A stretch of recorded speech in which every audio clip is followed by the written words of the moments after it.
بسم اللہ الرحمن الرحیم۔ ناظرین ضیاء حیات، السلام علیکم ورحمۃ اللہ وبرکاتہ۔ یکم محرم الحرام اسلامی تاریخ کا ایک عظیم اور یادگار دن ہے۔ اس دن امت مسلمہ کے عظیم خلیفہ امیر المؤمنین مراد رسول حضرت سیدنا عمر بن الخطاب رضی اللہ تعالی عنہ کی شہادت کا واقعہ پیش آیا۔ آج کی ویڈیو میں ہم حضرت عمر رضی اللہ تعالی عنہ کی زندگی، عدل و انصاف، فتوحات، زہد و تقوی اور شہادت کے دلسوز واقعے کے بارے میں جانیں گے۔ حضرت عمر رضی اللہ تعالی عنہ وہ عظیم شخصیت ہیں کہ جن کے دور خلافت میں اسلام دنیا کے بڑے حصے تک پہنچا اور جن کے عدل کی مثالیں آج بھی دی جاتی ہیں۔ ویڈیو مکمل دیکھیں اور اپنے ایمان کو تازہ کریں۔ اگر آپ کو ویڈیو اچھی لگے تو میرے چینل ضیاء حیات کو زیادہ سے زیادہ سبسکرائب کریں، اپنے دوست عزیز اقربا میں شیئر بھی کریں اور لائک اور کمنٹ کرنا نہ بھولیں۔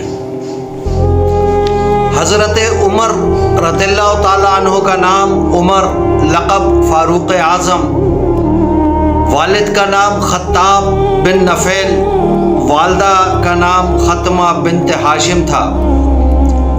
سلسلہ نسب، آپ کا نسب والد کی طرف سے حضور کے نسب نامہ کعب پر ملتا ہے۔ تاریخ ولادت جو ہے عام الفیل کے 13 سال بعد ہوئی۔ 39 مردوں کے بعد حضور کی دعا سے اعلان نبوت کے 6 سال میں آپ ایمان لائے۔ آپ کی مدت خلافت جو ہے 10 سال 8 ماہ ہے۔ یوم شہادت یکم محرم سن 24 ہجری۔ مزار شریف حضور صلی اللہ علیہ وآلہ وسلم کے روضہ اقدس کے برابر میں، یعنی حضور کا پڑوسا ہوا۔ ترمذی شریف کی حدیث نمبر 3706 میں لکھا ہے کہ آسمان کا ہر فرشتہ، یعنی نبی کریم صلی اللہ علیہ وآلہ وسلم نے فرمایا کہ آسمان کا ہر فرشتہ حضرت عمر کی عزت کرتا ہے اور زمین کا ہر شیطان حضرت عمر کے خوف سے لرزتا ہے۔ حضرت عمر رضی اللہ تعالیٰ عنہ کا ارشاد گرامی ہے کہ تقوی کے بغیر عقل، علم کے بغیر فضیلت، خوف خدا کے بغیر کامیابی، انصاف کے بغیر بادشاہت، حسب نسب کے بغیر درستگی، امن کے بغیر خوشی، مالداری کے بغیر سخاوت، قناعت کے بغیر فقیر، عاجزی کے بغیر بلندی درست نہیں ہو سکتی۔ حضرت عمر ہیں کون؟ حضرت عمر رضی اللہ تعالیٰ عنہ امیر المؤمنین وہ ہیں جنہیں آقا کریم نے مانگا تھا۔ 22 لاکھ مربع میل اسلام کا جھنڈا لہرایا۔ نبی نے فرمایا تھا کہ اگر میرے بعد کوئی نبی ہوتا تو وہ عمر ہوتے۔ عمر کو دیکھ کر شیطان رستہ بدل لیتا ہے۔ وہ عمر کے جن کی بہادری پر یہودی یہ کہنے پر مجبور ہو گئے کہ اگر عمر رضی اللہ تعالیٰ عنہ 10 برس اور حکومت کرتے تو پوری دنیا پر نبی کریم صلی اللہ علیہ وآلہ وسلم کا حکم نافذ کروا دیتے۔ عمر رضی اللہ تعالیٰ عنہ جو آج ہمارے نبی کریم صلی اللہ علیہ وآلہ وسلم کے مبارک قدموں میں آرام فرما ہے۔ حضرت عمر رضی اللہ تعالیٰ عنہ کی 6 نصیحتیں میں آپ کی خدمت میں عرض کرتا ہوں کہ جو آدمی زیادہ ہنستا ہے اس کا روب کم ہو جاتا ہے۔ جو مذاق زیادہ کرتا ہے لوگ اس کو ہلکا اور بے حیثیت سمجھتے ہیں۔ جو باتیں زیادہ کرتا ہے اس کی لغزشیں زیادہ ہو جاتی ہیں۔ جس کی لغزشیں زیادہ ہوتی ہیں اس کی حیا کم ہو جاتی ہے۔ جس کی حیا کم ہو جاتی ہے اس کی پرہیزگاری کم ہو جاتی ہے۔ جس کی پرہیزگاری کم ہو جاتی ہے اس کا دل مردہ ہو جاتا ہے۔ دل کا سکون خواہش خیر الورا عمر، دل کا سکون خواہش خیر الورا عمر، باطل کے سینے چیرتی پہلی صدا عمر، دلکش عمر، جمیل عمر، دل ربا عمر، ظلمت کے حبس خانے میں ٹھنڈی ہوا عمر۔ حضرت عمر رضی اللہ تعالیٰ عنہ کے قائم کردہ کچھ محکمے ایسے ہیں کہ جو آج تک اور شاید قیامت تک قائم رہیں گے۔ حضرت عمر رضی اللہ تعالیٰ عنہ امیر المومنین سیدنا عمر رضی اللہ تعالیٰ عنہ خلیفۃ المسلمین و خلیفۃ المؤمنین نے کچھ اہم محکمے قائم فرمائے۔ ان میں بیت المال، سرکاری خزانہ، زکوٰۃ، جزیہ اور دیگر آمدنی کا انتظام ہوتا تھا۔ پھر محکمہ فوج قائم کیا جس میں فوجیوں کا ریکارڈ، تنخواہوں اور وظائف کا انتظام کیا جاتا تھا۔ محکمہ عدلیہ جس میں قاضیوں کی تقرری، انصاف کی فراہمی، محکمہ انصاف کی فراہمی کی جاتی تھی۔ پھر محکمہ پولیس قائم کیا جس میں امن و امان کی نگرانی، جرائم کی روک تھام ہوتی تھی۔ پھر محکمہ تعمیرات بھی حضرت عمر رضی اللہ تعالیٰ عنہ کا قائم کردہ ہے، جس کے تحت سڑکیں، پل، مساجد اور نہریں اور عوامی فلاحی منصوبے شامل ہیں۔ محکمہ ڈاک سرکاری پیغامات کی ترسیل، تیز مواصلاتی نظام، پھر محکمہ مردم شماری، آبادی کا ریکارڈ اس کے تحت ہوتا تھا، انتظامی منصوبہ بندی پھر اس کے تحت ہوتی تھی۔ پھر 8ویں نمبر پر حضرت عمر رضی اللہ تعالیٰ عنہ نے محکمہ مال و خراج قائم کیا جس کے تحت زرعی ٹیکس اور زمینوں کا ریکارڈ، سرکاری محصولات کا نظام قائم کیا۔ پھر محکمہ اوقاف مساجد اور دینی اداروں کی نگرانی، فلاحی املاک کا انتظام قائم کیا۔ حضرت عمر رضی اللہ تعالیٰ عنہ کے دور میں جو فتوحات ہوئیں ان کی تفصیل بھی میں آپ کی خدمت میں عرض کرتا ہوں۔ حضرت عمر رضی اللہ تعالیٰ عنہ کے دور 13 ہجری سے 23 ہجری تک اسلامی تاریخ کا سنہری دور کہلاتا ہے۔ آئیے اس کی تفصیل جانتے ہیں۔ دور عمر رضی اللہ تعالیٰ عنہ کے دور میں فتح شام ہوئی جس میں دمشق، حمص، اردن اور فلسطین اسلامی حکومت کا حصہ بنے۔ اس کے بعد فتح بیت المقدس 15 ہجری میں بیت المقدس فتح ہوا۔ اہل بیت المقدس کی شرط تھی کہ امیر المومنین خلیفۃ المسلمین سیدنا عمر رضی اللہ تعالیٰ عنہ خود آ کر بیت المقدس کی چابیاں وصول فرمائیں۔ چنانچہ آپ نے ان کی اس خواہش کو پورا کیا اور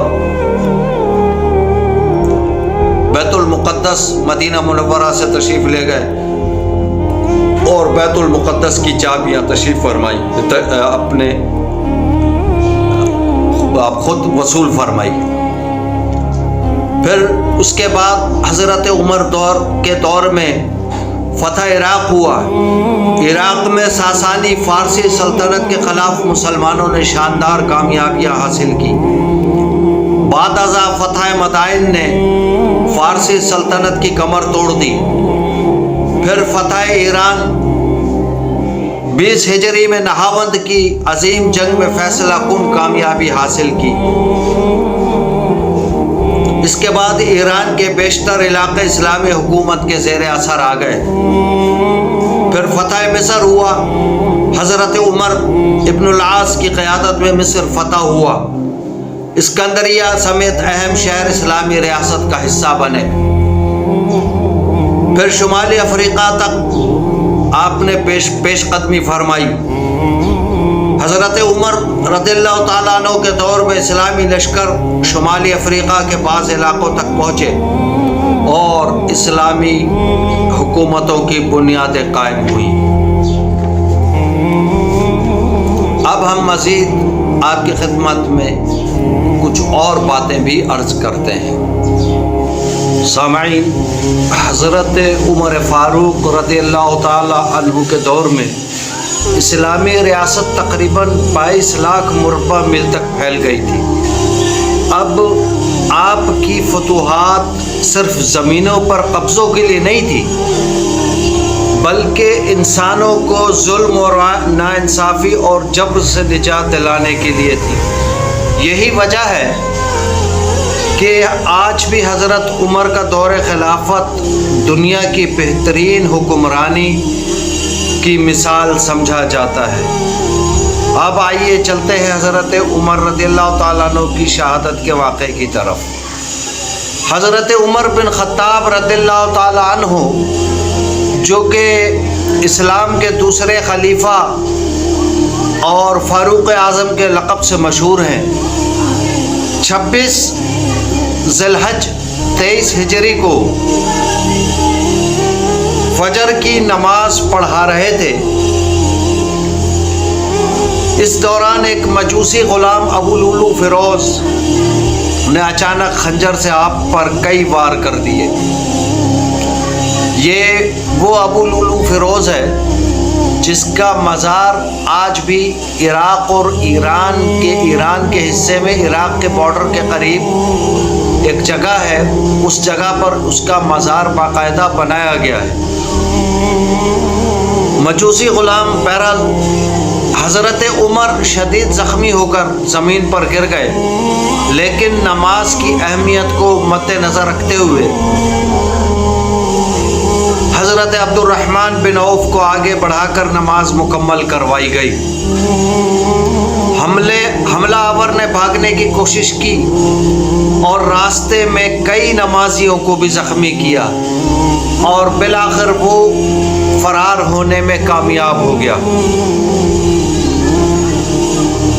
حضرت عمر کو گھر منتقل کیا گیا۔ طبیبوں نے معائنہ کیا تو معلوم ہوا کہ آپ کے بچنے کی امید نہیں ہے۔ اس موقع پر حضرت عمر نے اپنے بیٹے حضرت عبداللہ بن عمر رضی اللہ تعالیٰ عنہ کو حضرت عائشہ صدیقہ رضی اللہ تعالیٰ عنہا کے پاس بھیجا اور رسول اللہ صلی اللہ علیہ وآلہ وسلم اور حضرت ابو بکر صدیق رضی اللہ تعالیٰ عنہ کے پہلو میں دفن ہونے کی اجازت طلب کی۔ حضرت عائشہ نے یہ اجازت بخوشی دے دی۔ یکم محرم 24 ہجری کو تقریباً 63 برس کی عمر میں حضرت عمر فاروق نے جام شہادت نوش فرمایا۔ آپ کو روضہ رسول صلی اللہ علیہ وآلہ وسلم میں رسول اللہ اور حضرت ابو بکر صدیق کے پہلو میں دفن کیا گیا۔ حضرت عمر کی شہادت امت مسلمہ کے لیے ایک عظیم سانحہ تھی۔ آپ کا دور خلافت عدل و انصاف، فتوحات اور اسلامی ریاست کے استحکام کے حوالے سے سنہری دور میں شمار کیا جاتا ہے۔ حضرت عمر فاروق رضی اللہ تعالی عنہ کی زندگی اور شہادت ہمیں حق، عدل اور دین اسلام کے لیے ہر قربانی دینے کا درس دیتی ہے۔ اللہ تعالی ہمیں ان کے نقش قدم پر چلنے کی توفیق عطا فرمائے۔